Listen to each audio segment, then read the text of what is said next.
Om Namo Venkatesaya. Welcome to my YouTube channel. నా పేరు తనీష్ నరసింహ.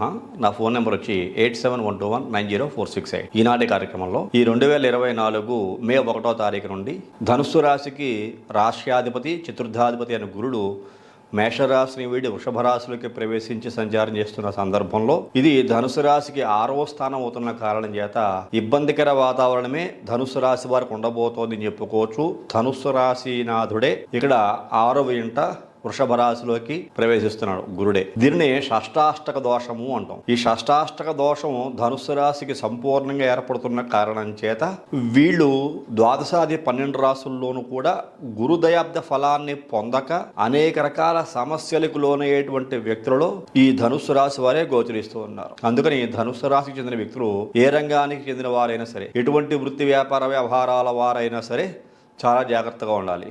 విద్యార్థులైనా సరే చాలా జాగ్రత్తగా చదువుకోవాలి. ముఖ్యంగా ఎవరితోటి గొడవలకి వెళ్లకుండా ఉండాలి, ఏ వర్గానికి చెందిన వ్యక్తులైనా సరే. ఎందువల్లంటే ఇక్కడ శత్రుత్వాలు అకారణంగా పెరిగిపోతూ ఉంటాయి. ఉన్నదే శత్రుస్థానము, షష్టాష్టక స్థానం కూడా. ధనుస్సు రాశి నుంచి 6వ స్థానంలో గురుడు ఉన్నాడు వృషభ రాశి యందు. వృషభ రాశి నుంచి 8వ స్థానము యొక్క ధనుస్సు రాశి అవుతుంది. ఇలాంటి షష్టాష్టక దోషంతో ఈ గురుడు ధనుసు రాశిగా ఉన్న కారణం చేత ప్రతి విషయంలోనూ, ప్రయాణాల విషయంలో జాగ్రత్త పడాలి. కుటుంబంలో ఎటువంటి తగాదాలు రాకుండా చూసుకోవాలి. వృత్తి వ్యాపారాలు యందు చాలా జాగ్రత్తగా ఉండాలి. మిమ్మల్ని మీరు జాగ్రత్తగా రక్షించుకుంటూ ఉండాలి. మాట తీరు జాగ్రత్తగా ఉండాలి. అలాగే మీ మైండ్, మీ ఆలోచన చాలా జాగ్రత్తగా ఉంటూ ఉండాలి. సరైన నిర్ణయం తీసుకుంటూ ఉండాలి. ఎందుకంటే ఇతర గ్రహాల యొక్క అనుకూలతలు కొంచెం బాగా ఉన్నప్పటికీ కూడా ఈ గ్రహాల యొక్క అనుకూలతలే కాకుండా ముఖ్యంగా దైవబలంగా చెప్పినటువంటి ఈ యొక్క గురుడు షష్ఠస్థాన ప్రవేశము, శుక్రుడి ఇంట్లో సంచారమే అతిపెద్ద సమస్యగా, దీనిని మానసికమైన క్లేశములు అని చెబుతూ ఉంటారు. అంటే మెంటల్ పీస్ అనేటువంటి ఉండదు. అన్ని రకాలుగా స్థితిమంతులు అయినప్పటికీ ఏదో పోగొట్టుకున్న వ్యక్తులుగా ఉంటారు. సంపూర్ణ ఆరోగ్యవంతులైనప్పటికీ అనారోగ్యంగా ఉన్న వ్యక్తులుగా కనబడుతూ ఉంటారు. ఉద్యోగస్తులు కూడా అంతే. అన్ని అర్హతలు ఉన్నప్పటికీ కూడా ఏమీ సాధించలేను నేను, నా వల్ల ఏమీ అవ్వదు అనే పరిస్థితులు ఆ ఉద్యోగం చేసే చోట గోచరిస్తూ ఉంటాయి. అందరూ నాకు శత్రువుల్లాగే ఉన్నారేమిటి అనేటువంటి ఆలోచన వస్తూ ఉంటుంది. అలాగే మీతోటి అకారణంగా కూడా కొంతమంది అంతవరకు బాగా స్నేహంగా ఉండే వ్యక్తులను సరే శత్రుత్వాలు కలిగించేటువంటి మాటలు మాట్లాడడం కూడా జరుగుతూ ఉంటుంది. అందుకోసమని ఈ ధనుస్సు రాశి వారు జాగ్రత్తగా ఉండాలి. వ్యాపార వర్గాల్లో కూడా అంతే. వ్యాపారం ఉన్నట్టుండి మే 1వ తారీఖు నుంచి అనేక రకాల ఒడిదుడుకులకి, మార్పులకి లోనవుతూ ఉంటుంది ఈ ధనుస్సు రాశికి చెందిన వ్యక్తులకి. ఇతర గ్రహాల యొక్క అనుకూలతలు ఉంటే ఉండొచ్చు, కానీ దైవబలంగా చెప్పిన గురుబలం అనుకూలంగా లేని కారణం చేత చాలా జాగ్రత్తగా ఉండాలి. తల్లి యొక్క ఆరోగ్య విషయంలో అశ్రద్ధ చేయకూడదు. తల్లికి ఏదైనా అనారోగ్యం కనుక వస్తే వెంటనే డాక్టర్ని కన్సల్ట్ అవ్వటము, సరైన మెడికేషన్ తీసుకోవడం వల్ల ఆరోగ్యం కొంచెం కుదురుపడే అవకాశం కలుగుతుంది. కుటుంబంలో మనశ్శాంతి అనేది కొంచెం కరువయ్యేటువంటి అవకాశాలు ఈ ధనుసు రాశికి చెందిన వ్యక్తులు కనపడుతున్నాయి. ఇందాక నేను చెప్పినట్టుగా 12 రాశుల్లోనూ కూడా గురుదయాబ్ద ఫలాన్ని వ్యతిరేకమైన దిశలో పొందేటువంటి వ్యక్తుల్లో ధనుస్సు రాశి వారే ఉన్నారు. షష్టాష్టక దోషం.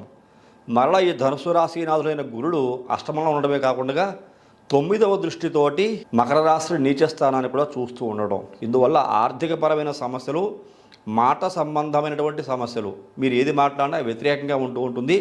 ఆ మాటకి విలువ ఉండదు. విలువ కోల్పోయిన వ్యక్తుల్లా ఉన్నామేమిటి అనేటువంటి భావన, ఆలోచన మీలో వస్తూ ఉంటుంది మీకు. కాబట్టి జాగ్రత్తగా ఉండండి. దీనికి శివారాధన గొప్ప పరిష్కార మార్గంగా చెప్పుకోవచ్చు. పరమేశ్వరుడికి మీకు శక్తి ఉంటే ప్రతినిత్యం అభిషేకం చేయించుకోవటం, లేకపోతే ప్రతి సోమవారం శివాలయంలో శివుడికి అభిషేకం చేయించుకోవటం, దక్షిణామూర్తి యొక్క ఆరాధన, దత్తాత్రేయుని యొక్క ఆరాధన, గురు సంబంధమైనటువంటి ఆరాధనలు చేసుకోగలిగితే చాలా మంచిది. కుడి చేతికి పసుపు రంగు దారం కట్టుకోవడం వల్ల రక్షాబంధనం ఉంటుంది దీన్ని.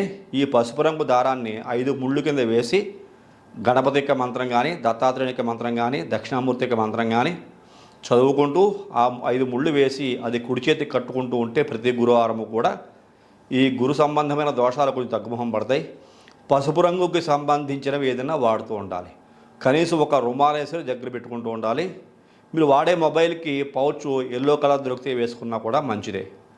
అలాగే పసుపు రంగు షెల్ కలిగినటువంటి పెన్ను, అంటే పెన్నుకి పై రంగులు ఇంకు కలర్ బ్లూ కానీ, రెడ్ కానీ, బ్లాక్ కానీ ఏదైనా వాడుండొచ్చు మీరు, కానీ పైన ఆ క్యాబిన్ ఏదైతే ఉంటుందో అది పసుపు రంగు ఉన్నట్లుగా ఉంటే ఇంకా కొంచెం మంచిది. అంటే గురుగ్రహానికి సంబంధించినవన్నీ కూడా దగ్గర పెట్టుకుంటూ ఉండాలి. ప్రతినిత్యము గంధాన్ని నుదుటను ధరించడం తిలకంలాగా, ఆ గంధం పెట్టుకున్న పైన కుంకుమ బొట్టు పెట్టుకోవడం. అలాగే చందన తైలం అని ఉంటుంది, ఆ చందన తైలాన్ని వాడేటువంటి అవకాశం ఉన్న వ్యక్తులు వాడటం. ఇలాగ గురు సంబంధంగా ఉండేటువంటి వస్తువులు. అలాగే పసుపు రంగు ఒత్తులు వేసి చందన తైలంతో దీపారాధన చేయటం ఇంటికి ఉత్తర దిక్కులో. వీటి వల్ల కూడా గురు సంబంధమైనటువంటి దోషాలు తొలగుతాయి. గురువు యొక్క అనుకూలత, దైవం యొక్క అనుకూలత పెరిగేటువంటి అవకాశం కలుగుతూ ఉంటుంది. లక్ష్మీ కుబేరుల్ని ఎక్కువగా ఆరాధిస్తూ ఉండాలి. బ్రాహ్మణుల్ని, పెద్దల్ని అవమానపరచకూడదు. వాళ్ళకి మీకు తోచినటువంటి సహాయ సహకారాలు చేస్తూ ఉండాలి. దైవ దర్శనం చేసుకుంటూ ఉండాలి.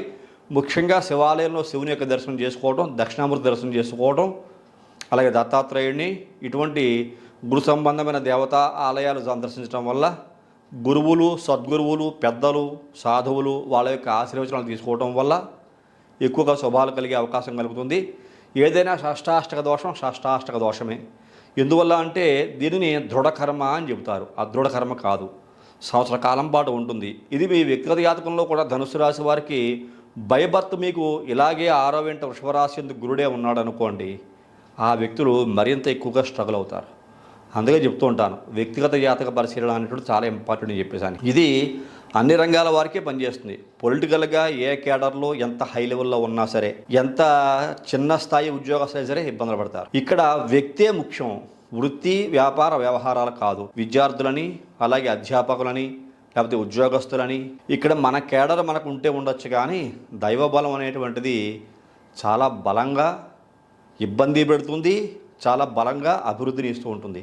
అలాగే ధనుస్సు రాశి వారికి ఈ 2024 క్రోధినామ సంవత్సరంలో మే 1వ తారీఖున గురుడు షష్టమ క్షేత్రంగా చెప్పినటువంటి వృషభ రాశిలోకి మారి షష్టాష్టక స్థానస్థితితో పాటుగా భాగ్య దృష్టి ఈ ధనుస్సు రాశికి ద్వితీయ స్థానంగా చెప్పుకునే మకర రాశి యందు నీచ స్థానాన్ని కూడా చూస్తున్న కారణం చేత చాలా జాగ్రత్తగా ఉండాలి. అనవసరమైన ధన వ్యయం ఈ చేత చేయిస్తూ ఉంటాడు. 10 రూపాయలు ఖర్చు పెట్టాల్సిన చోట 100 రూపాయలు ఖర్చు పెట్టాల్సిన పరిస్థితులు వస్తూ ఉంటాయి. భయం కలుగుతూ ఉంటుంది. శత్రుత్వాలు కూడా పెరిగిపోతూ ఉంటాయి. అందుకనే చెప్పాను, గురుదేవత ప్రార్థన, గురుదేవత ఆరాధన చేసుకోవటం ఉత్తమోత్తమం. ఇది చాలా మీకు మంచి ఫలితాలు ఇస్తూ ఉంటుంది.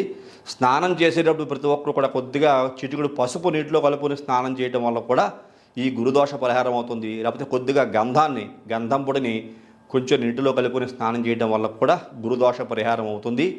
గురుదయాబ్ద ఫలాన్ని పెంచుకోవడానికి కనిపించేటువంటి ప్రతి ఒక్క మార్గాన్ని ఆచరించటం వల్ల ఈ శత్రుత్వాలు, షష్టాష్టక దోషాలు, నీచస్థాన దృష్టి కలిగిన గురుడి యొక్క దోషము, ఇవన్నీ కూడా తగ్గుముఖం పట్టే అవకాశం ఉంటుంది. ఏది ఏమైనా వ్యక్తిగత జాతక పరిశీలన చేయించుకోండి. మీ పర్సనల్ హారోస్కోప్లో గురువు బలమైన స్థానంలో ఉంటే ఈ దోషం తగ్గుముఖం పడుతుంది, ఎందుకని గోచారం కాబట్టి.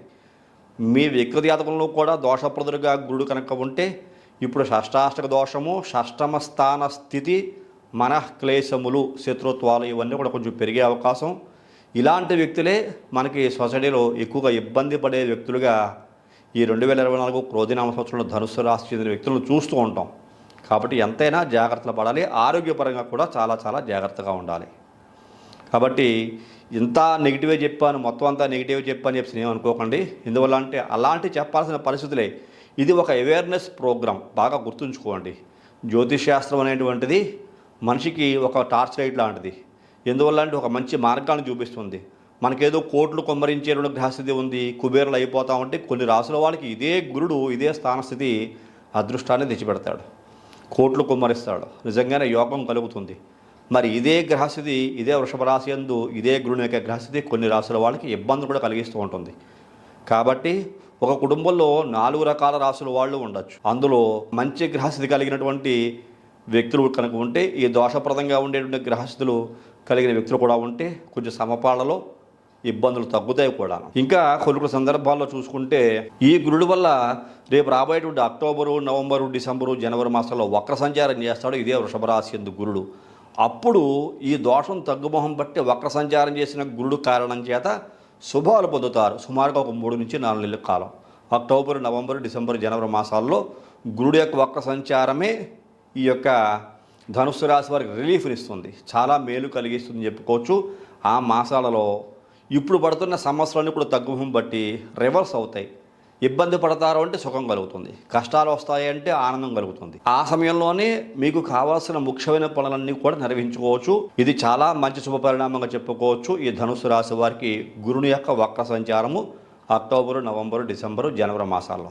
కాబట్టి భయపడాల్సిన అవసరం ఉండదు. ఎందువల్లంటే భగవంతుడు ఏదో ఒక రూపంలో పూర్తి కష్టాల్లోకి నెట్టేయకుండా వ్యక్తులకి వక్ర సంచారం రూపంలోనో లేకపోతే వేరే గ్రహాల యొక్క కలయిక రూపంలోనో, దీర్ఘ సంచార గ్రహాలు వేరే కొన్ని గ్రహాలు అనుకూలించే రూపంలోనో మేలులు కలిగిస్తాడే కానీ పూర్తిగా కష్టాల్లోకి నెట్టేయడు అనడానికి ఇది ఒక ఉదాహరణగా కూడా తీసుకోవచ్చు. కాబట్టి ఇబ్బందులు ఉన్నప్పటికీ కూడా అక్టోబర్ నుంచి జనవరి వరకు 4 నెలల కాలం పాటు ఆ ఇబ్బందుల నుంచి తట్టుకొని చాలా సానుకూలమైన శుభ పరిణామాలు పొందేటువంటి వ్యక్తులుగా ఈ ధనుసు రాశి వారు ఉండబోతున్నారు అని చెప్పేసి మనం చక్కగా చెప్పుకోవచ్చును. ఇటువంటి సందర్భాలలో మీ పర్సనల్ హారోస్కోప్ మరలా చెప్తున్నాను, ఎనాలిసిస్ కూడా చేయించుకోండి. మీలో ఎవరన్నా మీ వ్యక్తిగత జాతకాలను నా ద్వారా ఎనాలిసిస్ చేయించుకోవాలి అనుకుంటే ఈ పక్కనే కనపడుతున్న నెంబర్కి ఫోన్ చేయండి. మీ డేట్ ఆఫ్ బర్త్ విషయాలు తెలియజేసి జాతక పరిశీలనకి తగిన రుసుము కూడా చెల్లించి జాతక పరిశీలన చేయించుకుని ఏదైనా దోషాలకి పరిహారాలు తెలియజేస్తే అవి కూడా చేయించుకుని మంచి భవిష్యత్తు పొందవలసిందిగా మరొకసారి తెలియజేస్తున్నాను. అలాగే నేను ఈ తనేష్ నరసింహ అనేటువంటి యూట్యూబ్ ఛానల్కి సంబంధించి ఇన్స్టాగ్రామ్ యొక్క లింకు, అలాగే టెలిగ్రామ్ ఛానల్ యొక్క లింకు, అలాగే ఫేస్బుక్ యొక్క లింకు కూడా డిస్క్రిప్షన్లో ఇచ్చి ఉన్నాను.